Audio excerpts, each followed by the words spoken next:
গীতার প্রথম অধ্যায় কি বলেছিলাম? এখন জোরে বলো। বলে মহারাজ ভুলে গেছে। কি বললাম? অর্জুন বিষাদ যোগ। মনে থাকবে তো? এবার থেকে কিন্তু রোজ সবাই ঘরের মধ্যে গীতা অবশ্যই পাঠ করবে। যাদের ঘরের মধ্যে কেউ গীতা পড়তে যদি না জানে, কেউ যদি বই পড়তে না পারে, তখন ঘরের মধ্যে অন্য সদস্যরা পড়ে বাকিদেরকে শোনাবে। রোজ চাহে সকালে হোক বিকেলে হোক সবাইকে নিয়ে বসবে ঘরের মধ্যে। এটাই হলো আমাদের সংস্কৃতি। মোবাইল নিয়ে তো বসার জন্য সবার কাছে সময় আছে, ফেসবুক চালাবার জন্য, হোয়াটসঅ্যাপ চালাবার জন্য সবার কাছে সময় আছে। রোজ আধা ঘন্টা করে সময় বের করবে, পুরো পরিবারকে এক জায়গায় বসাবে। দাদু ঠাকুমা, মা বাবা, ছেলে সন্তান সব রোজ এক জায়গায় আধা ঘন্টা করে বসবে নিয়ম করে। সবাই মিলে বসবে, একজন সেখানে বসে গীতা পাঠ করবে, বাকি সবাই বসে বসে শুনবে। এটাতে দুটি লাভ হবে। কি? এক তো নিজের লাভ হবে আধ্যাত্মিক, আর দ্বিতীয় পরিবার সংযোজন হবে। সবাই একসঙ্গে বসলে যে আনন্দ আছে না, সবাই এদিক ওদিকে ছড়িয়ে ছিটিয়ে থাকলে সে আনন্দ নেই। প্রেম সে বলো রাধে রাধে। রোজ গৃহের মধ্যেই নিয়ম করে নেবে। ভগবান অর্জুনকে উপদেশ করেছেন, অর্জুন বুঝে গেল, কিন্তু যুধিষ্ঠির শুনতে চায়নি। ভগবান তাকে আর শোনাবার চেষ্টাও করেননি। কিন্তু তা বলে তো আর যুধিষ্ঠিরকে ছেড়ে দেওয়া যাবে না। কেন? মানুষ যদি বিষাদগ্রস্ত হয়ে থাকে, অবসাদগ্রস্ত হয়ে থাকে, ইংলিশে যেটাকে বলে ডিপ্রেশন, মানুষ যদি ডিপ্রেশনে থাকে তখন কিন্তু সে অনেক কিছু করে নিতে পারে, তাই তো? যে ডিপ্রেশনে থাকবে সে আত্মহত্যাও করতে পারে। কেউ যদি ডিপ্রেশনে থাকে তখন নিজেকে ক্ষতিও করতে পারে, ঘরেরও ক্ষতি করতে পারে, যা কিছু করতে পারে। ভগবান দেখলেন যুধিষ্ঠিরকে তো এইভাবে ছাড়া যাবে। তাহলে যুধিষ্ঠিরকে উপদেশ কি করে করা যায়? হ্যাঁ, যুধিষ্ঠির তার কথা শুনবে যার সামনে যুধিষ্ঠির আর কোনো প্রতি উত্তর দেবে না। এমন কে আছে? হ্যাঁ, কুরুক্ষেত্রের রণপ্রাঙ্গণে সরসজ্জার উপরে পড়ে রয়েছেন পিতামহ ভীষ্ম। যুধিষ্ঠিরকে একমাত্র এখন তিনি উপদেশ করতে পারেন। ভগবান বিচার করলেন সবাইকে নিয়ে এখন ভীষ্মের কাছে যাওয়া উচিত। ভীষ্মের কাছে যাওয়ার আরেকটি কারণ রয়েছে। কেন? ভগবান জানেন যতক্ষণ পর্যন্ত ভগবান ভীষ্মের সামনে যাবেন না, ততক্ষণ পর্যন্ত পিতামহ ভীষ্ম নিজের দেহ ত্যাগ করবেন না। ভীষ্মকে কিন্তু ইচ্ছা মৃত্যুর বর রয়েছে। ইচ্ছা মৃত্যুর বর মানে তিনি যখন চাইবে তখনই তিনি নিজের দেহ ত্যাগ করতে পারেন। যেই ব্যক্তি এই বরদান পেয়ে রয়েছে, আমি যখন চাইবো তখনই নিজের দেহ ত্যাগ করব, সে 64 দিন ধরে কুরুক্ষেত্রের রণপ্রাঙ্গণের মধ্যে সরসজ্জায় পড়ে রয়েছে, কিন্তু নিজের দেহ ত্যাগ করছে না। তার কারণ কি? তার কারণ হলো একটাই, ভীষ্মের অন্তিম ইচ্ছা রয়েছে, দেহান্ত কালে তুম সামনে বংশী বজাতে মন কো লুভাতে, यही गीत गाते में तननाथ त्याग, गोविंद दामोदर माधवे। देहांत काले तुम सामने हो। ভীষ্মের শুধু একটি অন্তিম ইচ্ছা, অন্ত সময় যেন আমি গোবিন্দের দর্শন করে নিজের দেহকে ত্যাগ করতে পারি।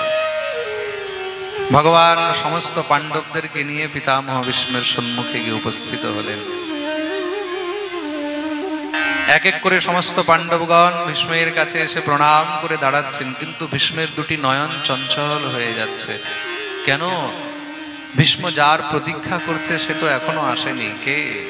নন্দনন্দন ভগবান শ্রীহরি। সবার অন্তে যখনই গোবিন্দ সামনে গিয়ে দাঁড়িয়েছেন, শ্যামসুন্দরকে দেখে পিতামহ ভীষ্মের চোখের থেকে ঝরঝর করে জল ঝরে পড়েছে।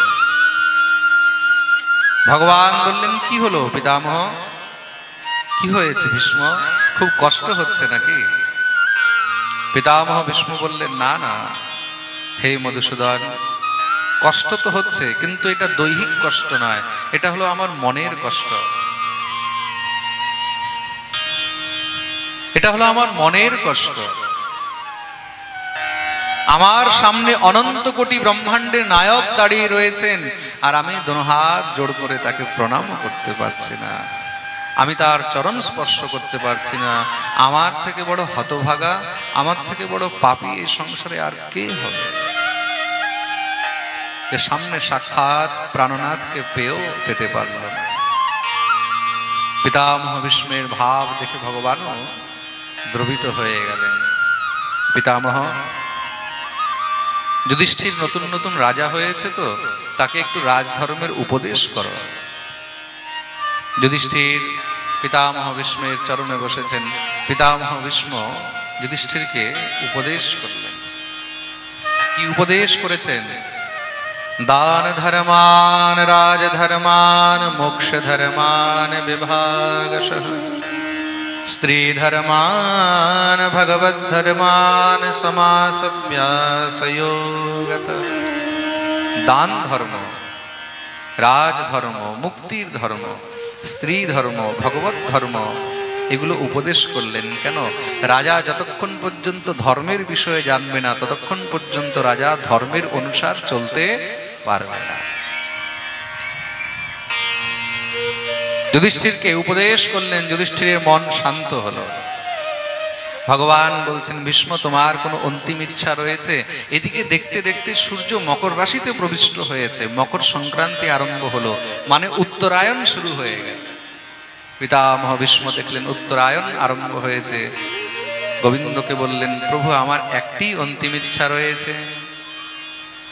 ললিত গতি বিলাস বল গুহাস প্রণয় নিরীক্ষণ কল্পিতো রুমান কৃতমনুকৃতবদ্যোন্মদান্ধা প্রকৃতিমগন কিলয়স্য গোপবধ্ব। হে প্রভু, আমি শুনেছি সমস্ত বৃন্দাবনবাসী তোমার সেই দিব্য মধুর রূপ দেখার জন্য পাগল হয়ে থাকে। কোন মধুর রূপ? যেই রূপে তুমি বংশী বাদন করে সমস্ত ভক্তদের মন মোহন করে নাও।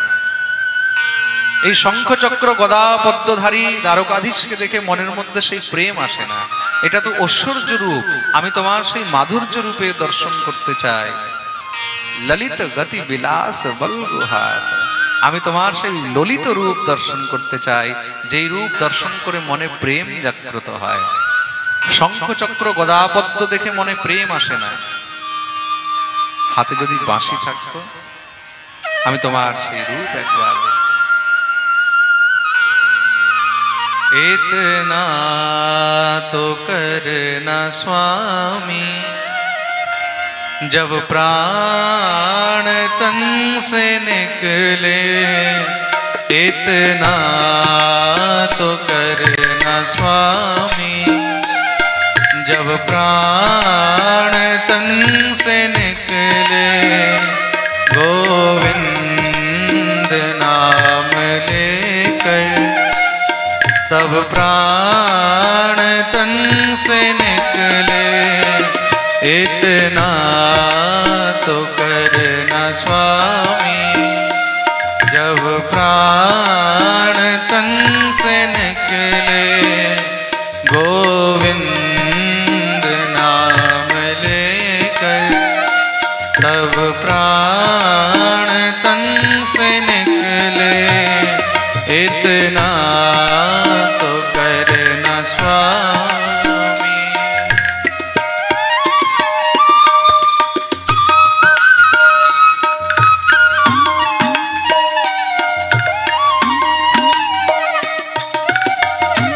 সবাই দোনো হাত দিয়ে তালি সেবা করে।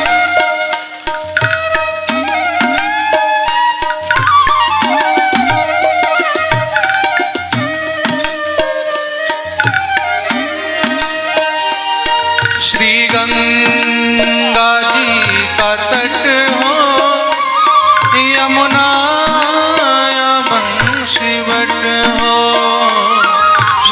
गंगा जी का तट हो, यमुना का बंशी बट हो, मेरा सांवरा निकट हो, जब प्राण तन से निकले, मेरा नाथ तो कहना स्वामी, जब प्राण तन से निकले, गोविंद नाम लेकर, तब प्राण तन से निकले, इतना तो कहना स्वामी।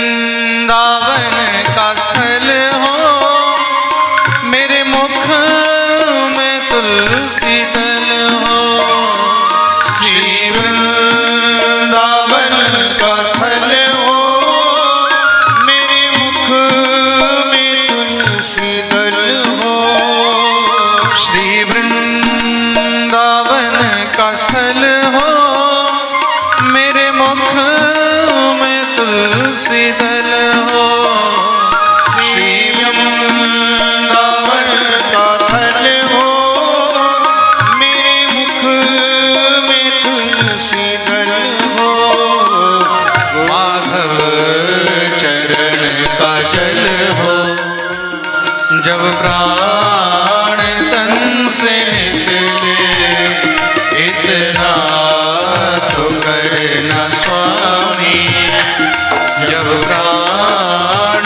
तन से निकले, गोविंद नाम लेकर, फिर प्राण तन से निकले, इतना तो करना स्वामी।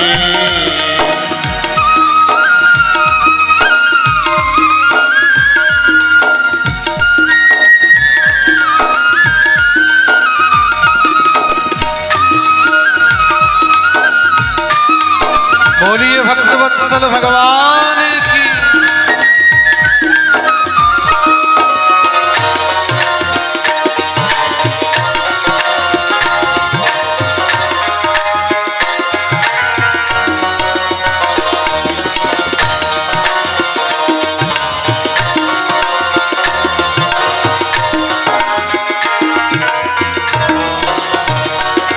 वह सांवरा खड़ा हो, बंग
इतना तो करना स्वामी, इतना तो करना स्वामी, इतना तो करना स्वामी।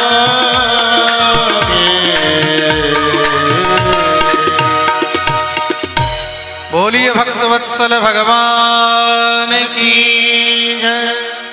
इतना तो करना स्वामी, जब प्राण तन से निकले गोविंद नाम लेकर, फिर प्राण तन से निकले इतना तो करना स्वामी।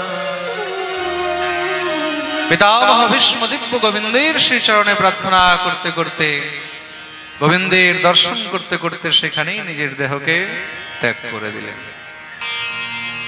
एमन दिव्य गति এই সংসারে আজ পর্যন্ত না কাউর হয়েছে আর না কাউর হওয়ার সম্ভাবনা রয়েছে। এটাকে ভীষ্মের মহানির্বাণের কথা শ্রবণ করানো হবে। বলিয়ে ভক্তবৎসল ভগবান কি। পিতামহ ভীষ্ম যেমন গতি পেয়েছেন তেমন গতি কিন্তু সবাই সহজে পায় না। ভগবান সমস্ত পাণ্ডবদের উপরে কৃপা করে এবার সেখান থেকে দ্বারকা প্রস্থান করেছেন। দেখতে দেখতে কিছু সময় পরে সেই উত্তরার গর্ভের থেকে পুত্রের জন্ম হলো। সমস্ত ব্রাহ্মণগণকে ডাকা হয়েছে, ব্রাহ্মণরা এসে দিব্য সেই বাচ্চার জাতকর্ম সংস্কার করেছেন। বাচ্চার নামকরণ করলেন। কি নাম রেখেছেন? তস্মান নামনা বিষ্ণুরাতঃ ইতি লোকে বৃহৎস্রবাঃ। স্বয়ং ভগবান শ্রী হরি যার রক্ষা করেছেন তার নাম রেখেছেন বিষ্ণুরাত। বিষ্ণু দ্বারা স্থাপিতবান ইতি বিষ্ণুরাতঃ। ভগবান বিষ্ণু যার স্থাপনা করেছেন, যার রক্ষা করেছেন তার নাম রাখলেন বিষ্ণুরাত। কিন্তু ব্রাহ্মণগণ বলছেন, হে যুধিষ্ঠির, তোমার এই সন্তান সংসারে কিন্তু অন্য নামে বিখ্যাত হবে। অন্য কি নামে? স এষ লোকে বিখ্যাতঃ পরীক্ষিত প্রভু। এই সংসারে সে পরীক্ষিত নামে বিখ্যাত হবে। বলিয়ে পরীক্ষিত জি মহারাজ কি। কেন? সেই বাচ্চা জন্মের পরেই সবার পরীক্ষা নেওয়া শুরু করে দিয়েছে। কি পরীক্ষা? কোন কালো রঙের মানুষ দেখলে তার হাত ধরে টানতে লাগে। কেন? এই কি সেই কালো যাকে আমি মাতৃগর্ভে দেখেছিলাম? কেউ যদি হলুদ রঙের কাপড় পরে থাকে তার কাপড় ধরে টানতে থাকে। কেন? এই কি সেই পীতাম্বরধারী যাকে আমি মাতৃগর্ভে দেখেছিলাম? সবার পরীক্ষা করার কারণে তার নাম হলো পরীক্ষিত। সমস্ত ব্রাহ্মণদেরকে যুধিষ্ঠির জিজ্ঞাসা করলেন, আচ্ছা এই বাচ্চার ভবিষ্য কেমন হবে? কৃপা করে তার ভবিষ্য ফল বলুন। ব্রাহ্মণরা সবাই তার কুষ্ঠি বিচার করে বললেন, রাজন, তোমার এই যে বাচ্চা না অনেক বিদ্বান হবে, জ্ঞানী হবে, গুণী হবে, বলবান হবে, চক্রবর্তী সম্রাট হবে, কিন্তু বহুত অল্পায়ু হবে।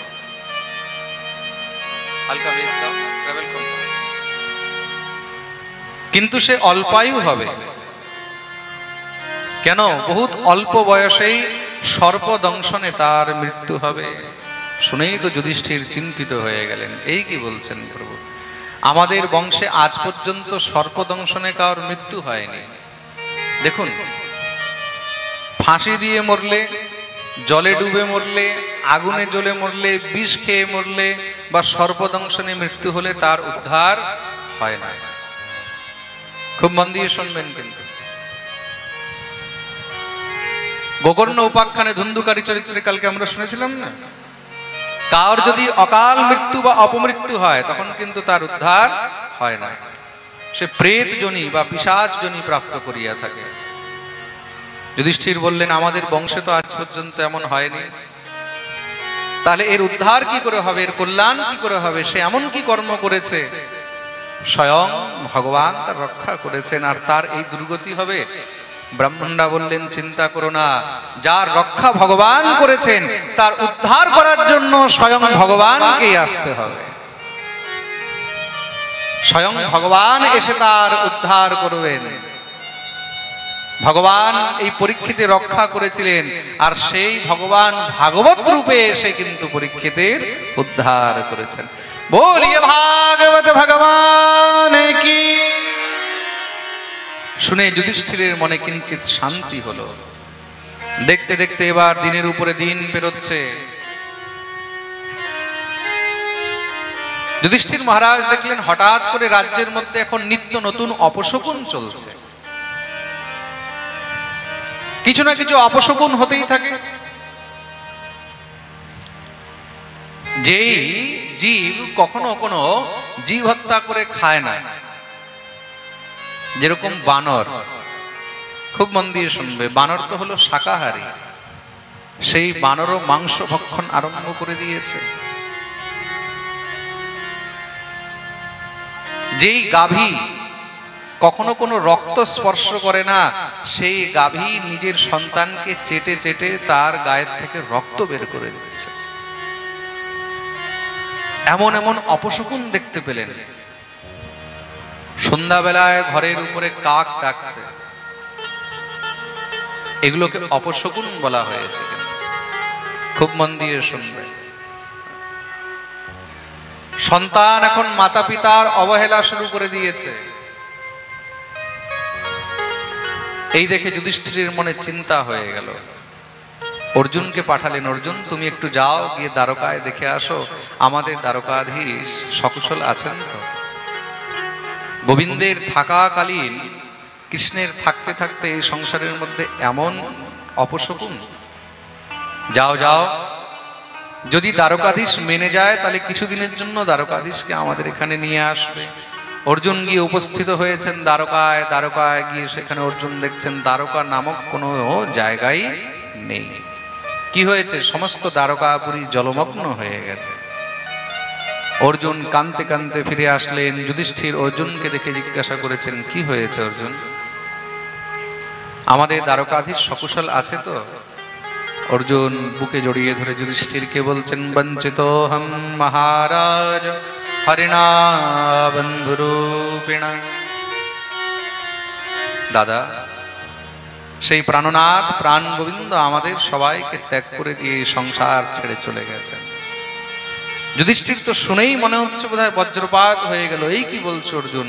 সেই দ্বারকাধীশ যদি আমাদের মধ্যে না থাকে তাহলে আমরা কার জন্য এই সংসারে থাকবো? সেই গোবিন্দ চলে গেছে, তাহলে আমরাও এবার এই সংসার পরিত্যাগ করে দিয়ে চলে যাব। কিন্তু এই রাজপাট কার দায়িত্বে দিয়ে যাওয়া হোক? পরীক্ষিত তো এখন অনেক ছোট। কিছুদিন অপেক্ষা করলেন। পরীক্ষিতের বয়স যখন মাত্র 13 বৎসর, তখন তাকে রাজগদ্দিতে বসিয়ে দিয়ে পঞ্চপাণ্ডব বনগমন করলেন। পরীক্ষিতের এখন কিশোর বয়স আরম্ভ হয়েছে, সেই সময় রাজগদ্দিতে বসিয়ে দিয়ে তারা চলে গেছেন। সেই পরীক্ষিতজি মহারাজ আস্তে আস্তে সম্পূর্ণ পৃথিবীর উপরে তিনি দিগ্বিজয় করলেন। এক ছত্র সমস্ত পৃথিবীর তিনি চক্রবর্তী সম্রাট হয়ে গেলেন। তার বিবাহ হয়েছে, তার একটি সন্তান হলো, নাম হলো জন্মেজয়। সেই পরীক্ষিতজি মহারাজ একবার নিজের রাজ্যের মধ্যেই বিচরণ করতে করতে হঠাৎ করে দেখছেন একটি গাভী আর একটি বৃষ, তাদের মধ্যে বার্তালাপ চলছে। বৃষ মানে ষাঁড়। একটি ষাঁড় আর একটি গোমাতা, তারা দুইজন বসে কথা বলছে। আর কথা কিভাবে? একদম মানুষের মতন কিন্তু কথা বলছে, মনুষ্যের ভাষায়। শুনেই তো একদম পরীক্ষিত চমকে গেলেন। দাঁড়িয়ে দাঁড়িয়ে শুনছেন কি কথা চলছে। আসলে সেই গাভীকে, সেই গাভী হলেন স্বয়ং পৃথিবী, আর সেই বৃষকে, বৃষ হলেন স্বয়ং ধর্ম। ধর্ম আর পৃথিবীর মধ্যে সংবাদ চলছে। ধর্ম পৃথিবীকে জিজ্ঞাসা করছে, দেবী একটি কথা বলো, ভগবান তো বারবার তোমার বুকের উপরে এসে অবতীর্ণ হন, তো ভগবান যখন অবতার গ্রহণ করেন কি করে বোঝা যায় যে কে ভগবান? কেন কেন কি পৃথিবীতে তো অনেক পাখণ্ডীরাও জন্ম নেয় যারা নিজেকে ভগবান বলে। বলে তো, হিরণ্যকশিপুও বলতো আমি ভগবান, রাবণও বলতো আমি ভগবান, বলতো তো। ভগবান শ্রীকৃষ্ণের সময় পণ্ড্রক নামের এক রাজা ছিল, সেও বলতো আমি হলাম ভগবান। আজকালও তো অনেক ভগবান ঘুরে বেড়াচ্ছে না মার্কেটে, তাই তো? কার যদি 2, 4, 10 হাজার 20 হাজার শিষ্য হয়ে যায়, তারপরে সে নিজেকে ভগবান মানা শুরু করে দেয়, আমি ভগবান। প্রেম সে বলো রাধে রাধে। ভগবান হওয়ার মানুষকে অনেক শখ লেগে রয়েছে। হ্যাঁ, 2-4টা ভগবান তো এখনো জেলে ঢুকে রয়েছে। প্রেম সে বলো রাধে রাধে।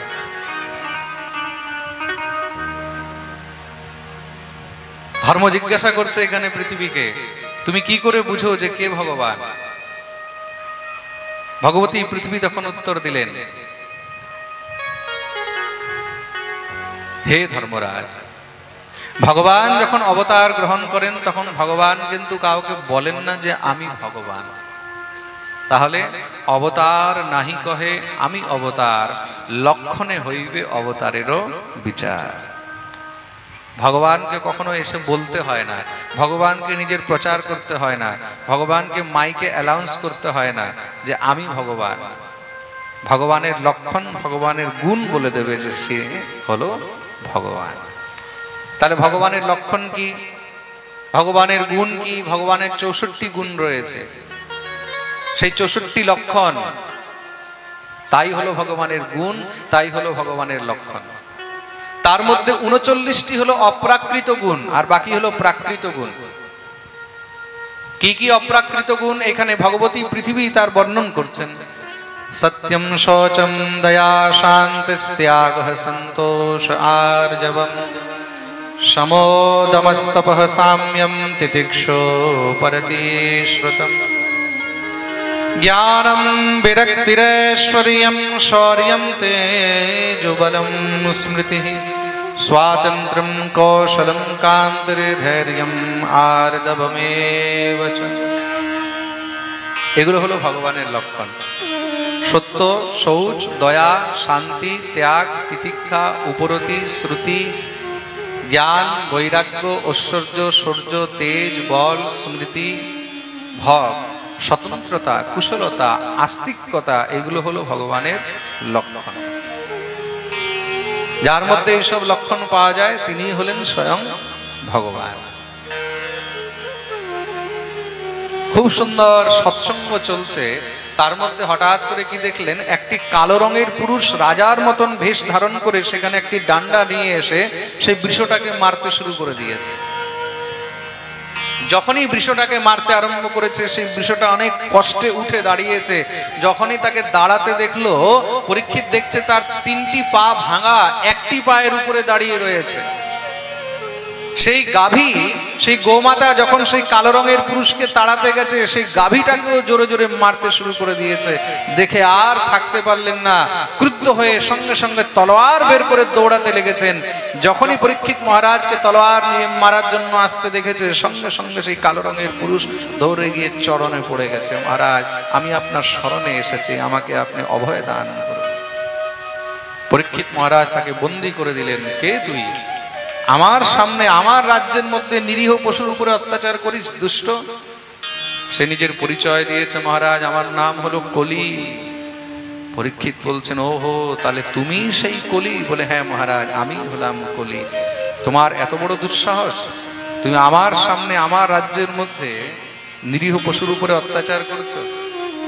কলি বলছে, মহারাজ কি করব, এখন তো আমার সময় শুরু হয়ে গেছে। তোমার সময় কি করে শুরু হলো? বলে প্রভু ভগবান শ্রীকৃষ্ণ যেই সময় পৃথিবী ত্যাগ করে গেছেন, সেই দিন, সেই মুহূর্ত থেকেই কলিযুগ মানে আমার সময় আরম্ভ হয়ে গেছে। পরীক্ষিত বললেন, সেই সব তো ঠিক আছে, কিন্তু তুমি এই নিরীহ পশুদের উপরে অত্যাচার করছো।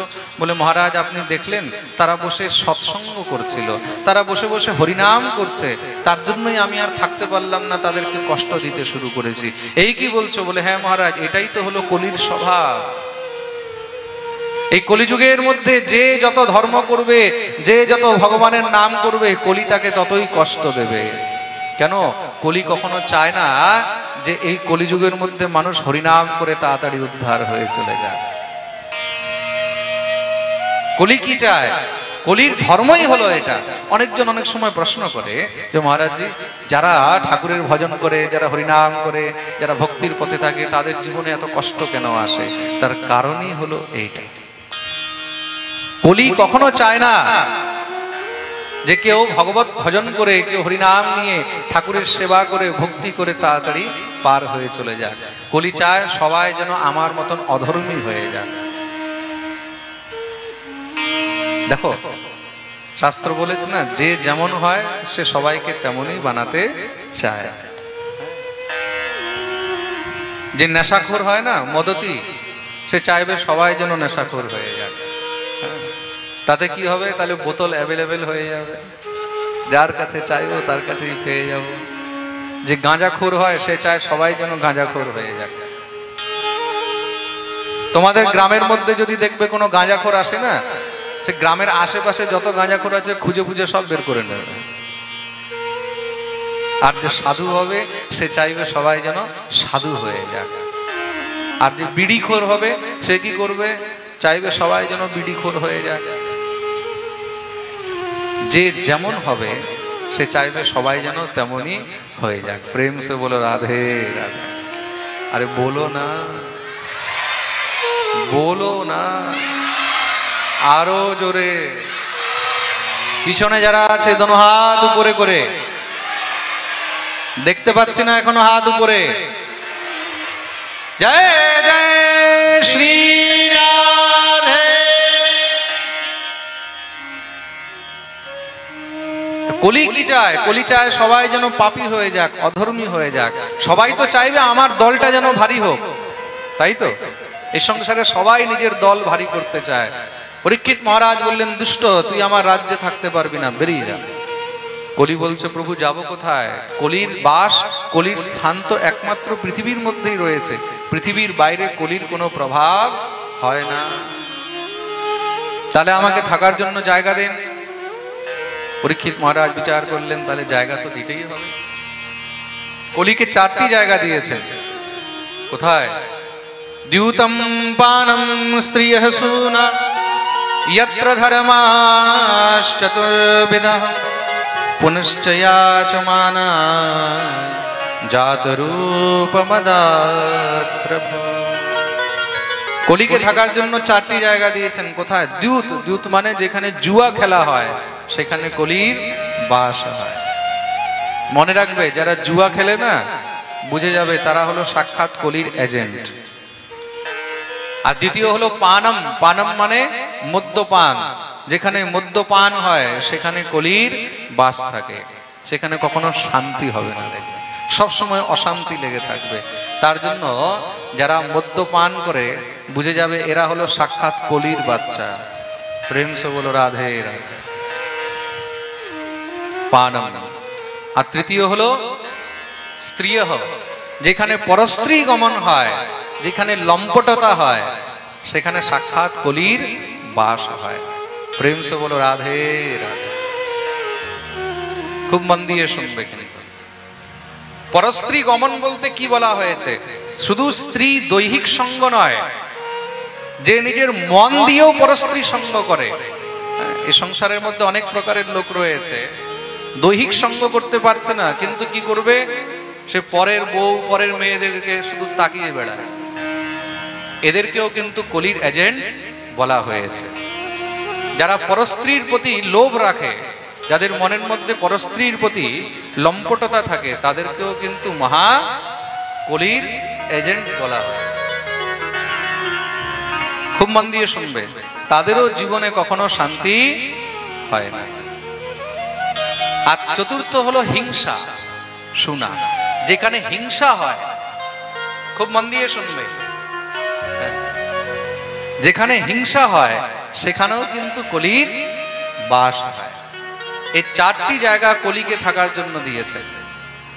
কলি বলল, আপনি আমাকে জায়গা দিলেন, কিন্তু 4টি তো নোংরা জায়গা দিয়েছেন, কোনো একটা ভালো জায়গা তো দিতেন। রাজা পরীক্ষিত মনে মনে বিচার করলেন, এখন ভালো জায়গা চেয়েছে, তাহলে ভালো জায়গা তো দিতে হবে। তো ভালো জায়গা কোথায় দেব? পুনশ্চ ইয়াচমানায় জাত রূপ মদাত প্রভু। তখন 5ম স্থান দিলেন কোথায়? রূপ। রূপ মানে সোনা। স্বর্ণের মধ্যে অর্থের মধ্যে জায়গা দিয়েছেন। অর্থে জায়গা দিতেই তো কলি একদম খুশি হয়ে গেছে। কেন? অর্থ সবার পকেটে থাকে, সোনা সবার গায়ে থাকে, তাহলে তো সবার মাথায় উঠে বসবো। পরীক্ষিত মহারাজ বললেন, সাবধান, মনে রাখবে স্বর্ণের মধ্যে অর্থের মধ্যে জায়গা দিয়েছে, কিন্তু কেমন সোনা কেমন অর্থ, যেটা 2 নম্বরের কামাই হবে, অনীতি অন্যায়যুক্ত কামাই, তার মধ্যে কলির বাস হবে। যেটা নীতিগত, যেটা 1 নম্বরের কামাই, তার মধ্যে কলির বাস থাকবে না। প্রেম সে বলো রাধে রাধে। খুব মন দিয়ে শুনবে। আপনার কাছে যদি 1 নম্বরের কামাই আছে, জীবনে দেখবেন কখনো কোনো কষ্ট হবে না। যত 2 নম্বরের কামাই আসবে, ততই দেখবে জীবনে কষ্ট বাড়তে থাকবে। যখন দেখবে টাকা পয়সা ছিল না, খুব কষ্ট করে খেয়েছো, তখন দেখবে না কোনো রোগ ব্যাধি ছিল, না ঘরের মধ্যে কোনো সমস্যা ছিল। যখন দেখবে অটাল পয়সা ঢুকছে ঘরের মধ্যে, এদিক ওদিক থেকে 2 নম্বরে ঢুকছে, তখন দেখবে আস্তে আস্তে এবার কি হবে, রোগ ব্যাধি বাড়বে, অসুস্থতা বাড়বে, ঘরের মধ্যে ক্লেশ বাড়বে, ঝগড়াঝাটি বাড়বে। এগুলো কি? এগুলোই হলো কলির লক্ষণ।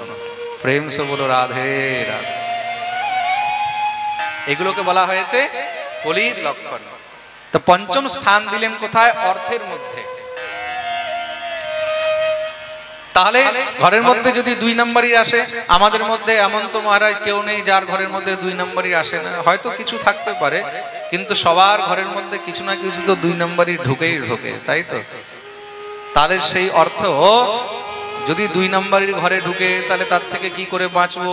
তার জন্য অর্থকে শুদ্ধ করতে হলে মাঝে মাঝে সেটা সৎকর্মে দান করা উচিত।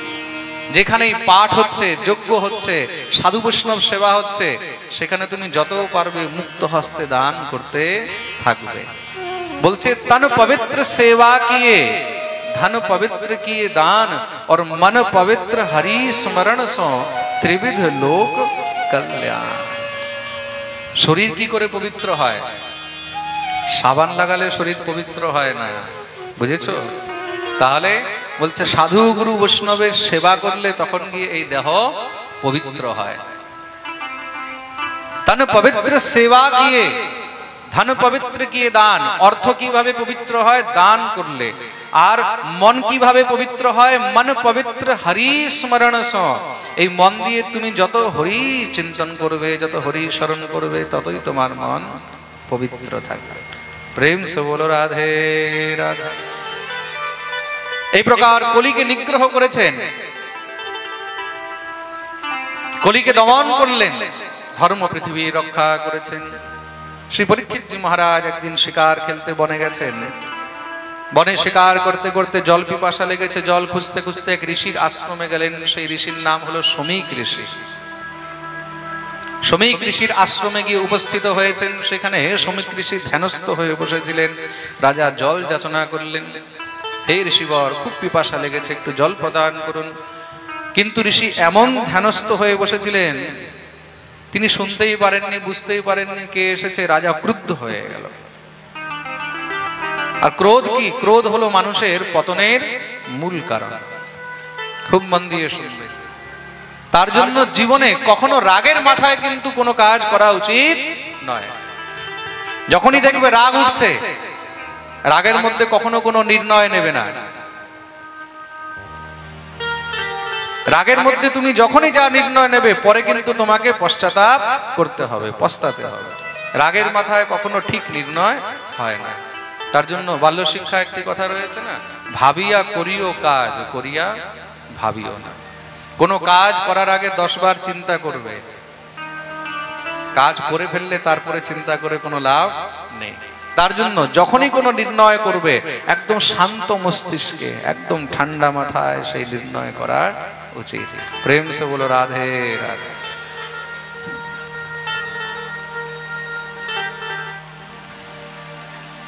আর যখন রাগ উঠবে না, তখন সেই রাগ মানে ক্রোধকে শান্ত করার উপায় কি? অনেকে জিজ্ঞাসা করে, তো অনেকের মনে এই প্রশ্ন থাকে। অনেকে আমার কাছেও আসে, বলে মহারাজ জি, খুব রাগ উঠে আমার, এই রাগ শান্ত করার উপায় কি?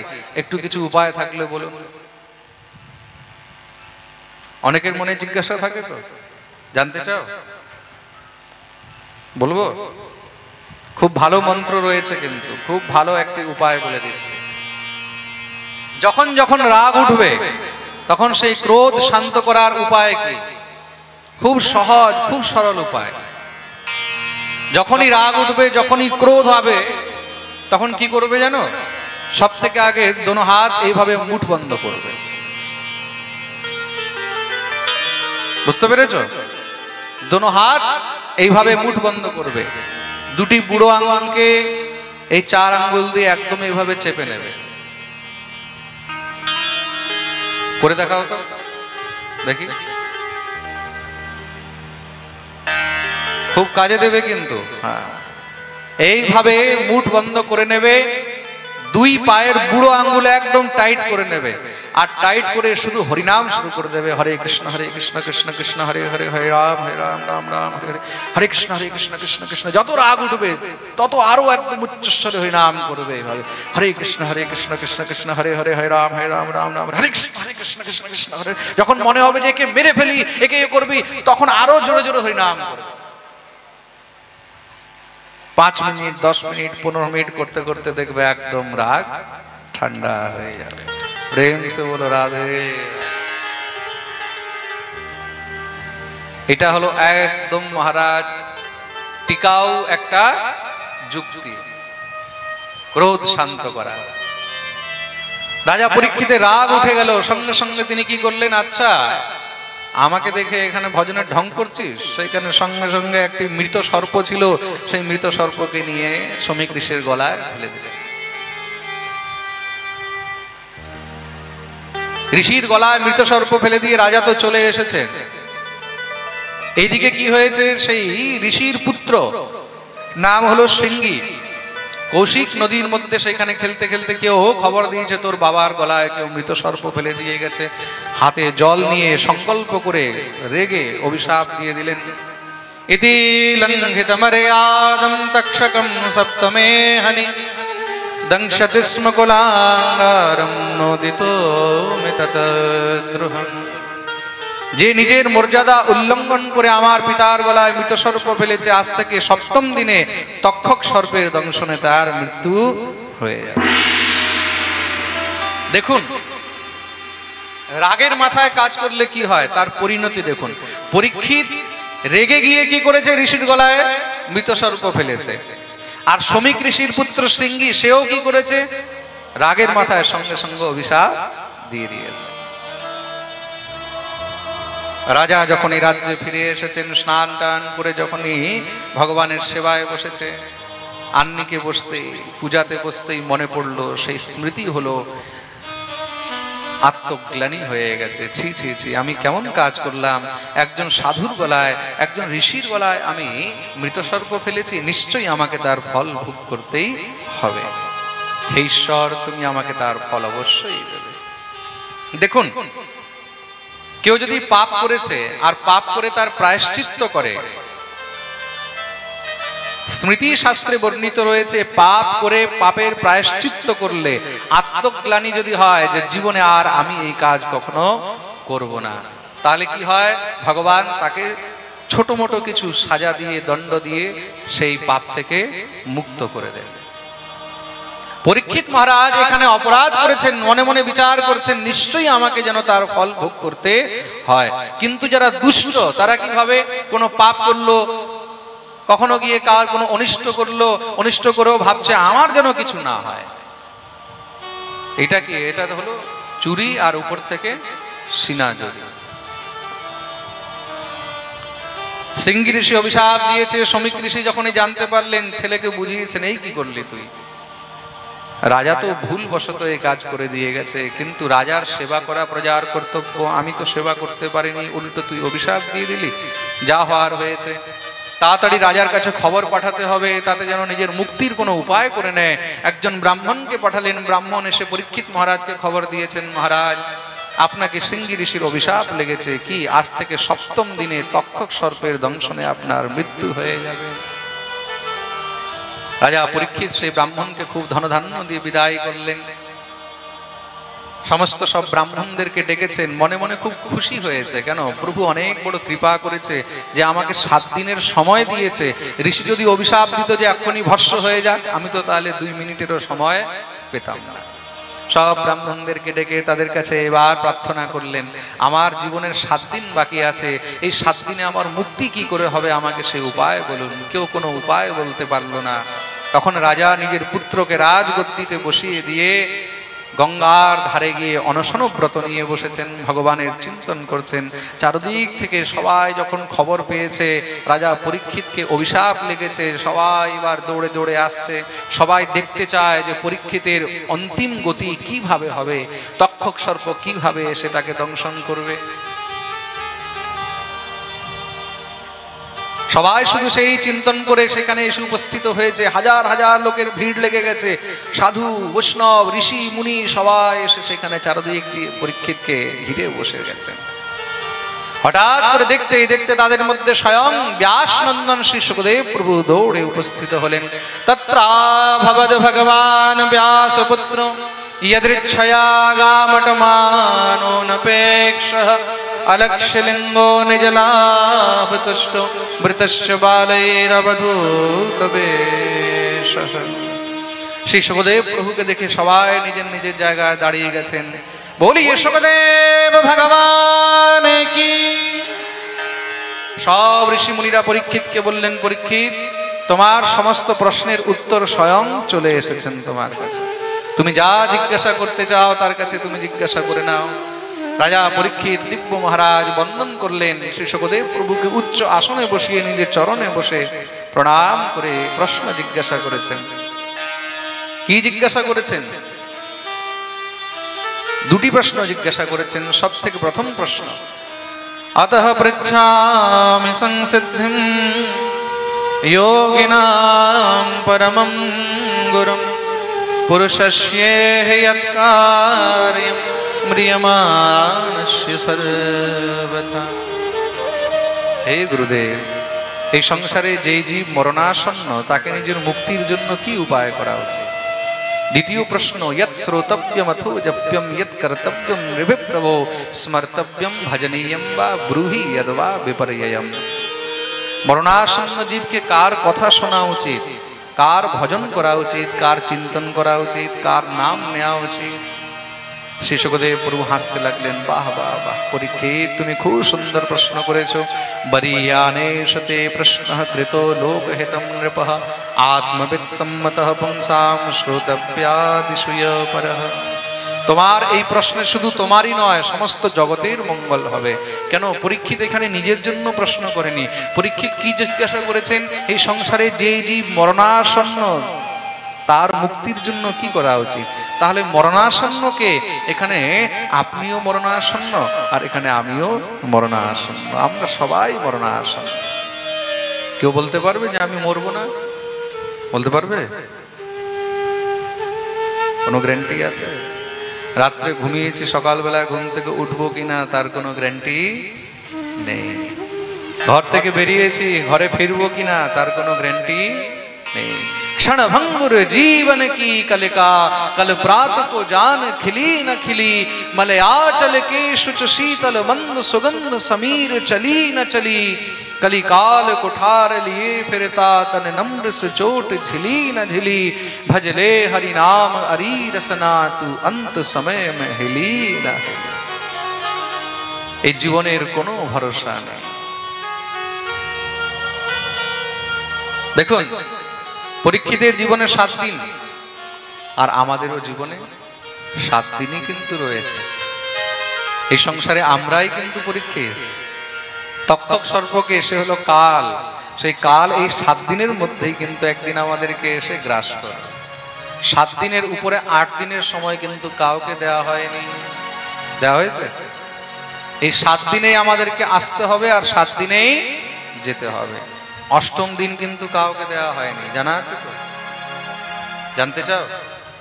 এই 7 দিন কি? রবি,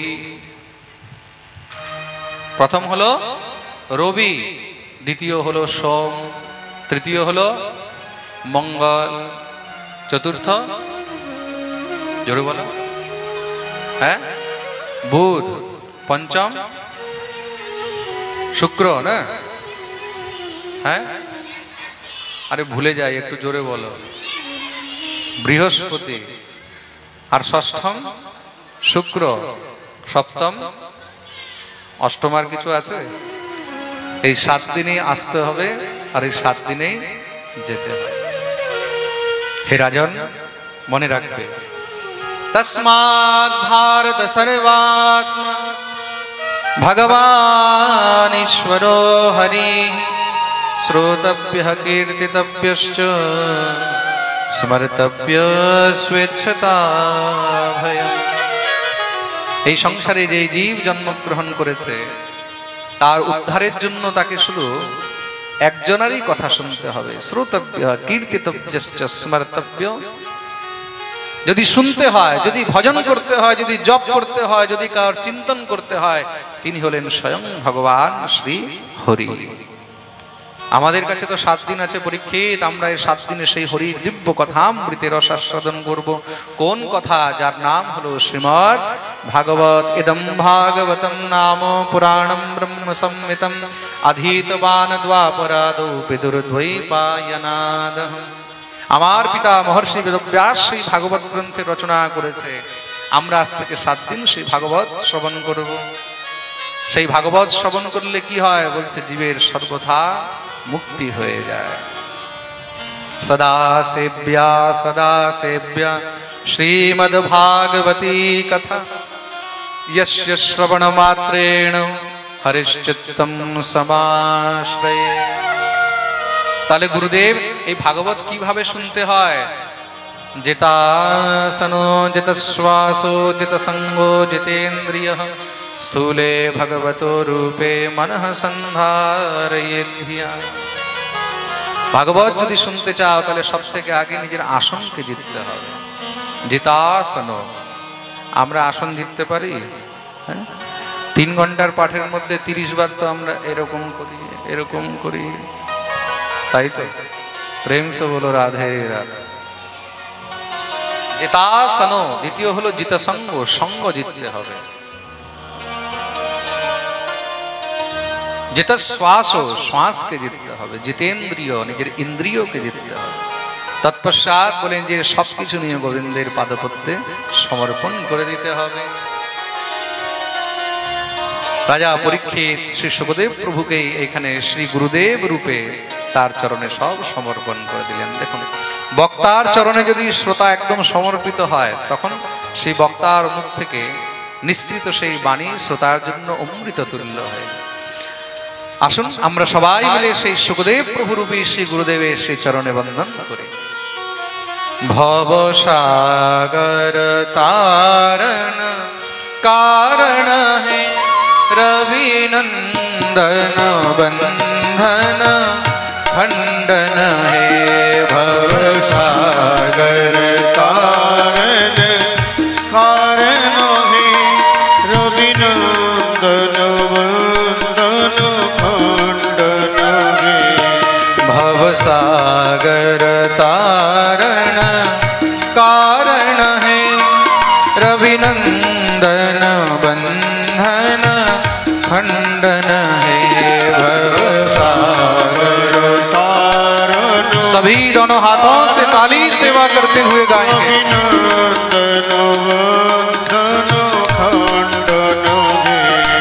शरणागत किंकर भीत मने शरणागत किंकर भीत मने गुरुदेव दया कर दीन जने गुरुदेव दया कर दीन जने भवसागर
शंकर हे तुमी विष्णु प्रजापति शंकर हे पर ब्रह्म परात्पर वेद भने पर ब्रह्म परात्पर वेद भने गुरुदेव दया कर दीन जने गुरुदेव दया कर दीन जने भव सागर तारण कारण हे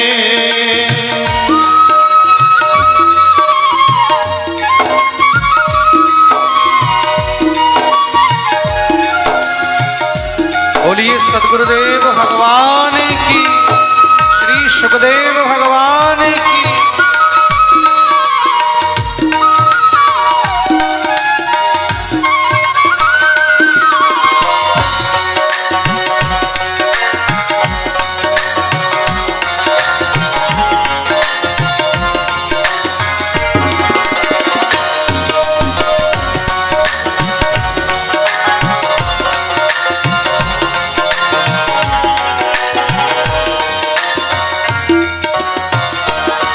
मनवारण शासन अंकुश है मनवारण शासन अंकुश है नर प्राण तरे हरि चाक्षुष है नर प्राण तरे हरि चाक्षुष है गुणगान परायण देवगणे गुणगान परायण देवगणे गुरुदेव दया कर दीन जने गुरुदेव दया कर दीन जने कुल कुंडलिनी तम भंजक है कुल कुंडलिनी तम भंजक है हृदि ग्रंथि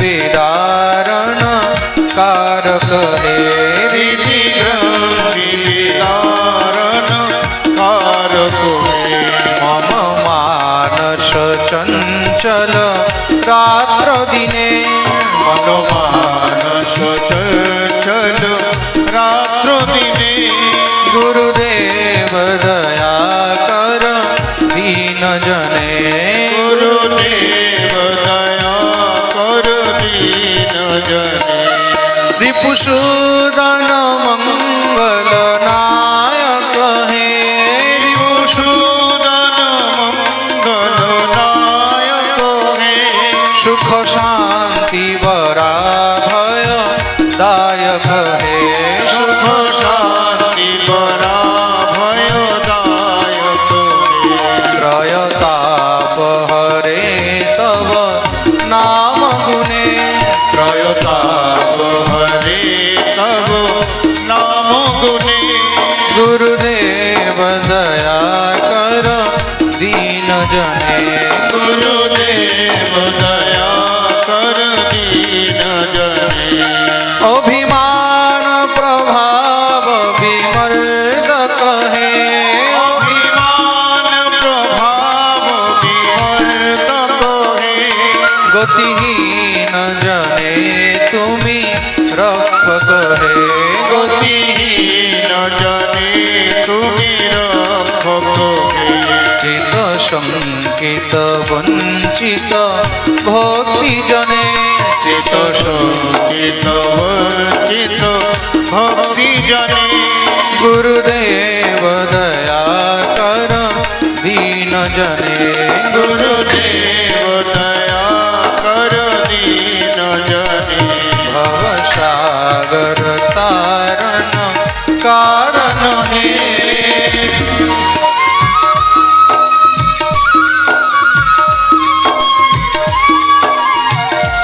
हरि बोल।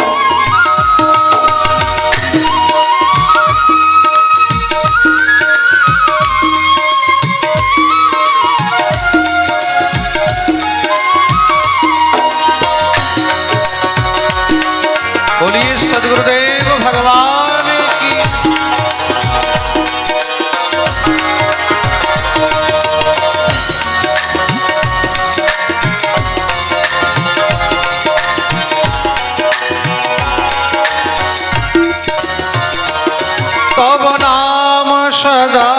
सुखदायक है, नाम सदा सुखदायक है, पतिता धम मानव पावक है,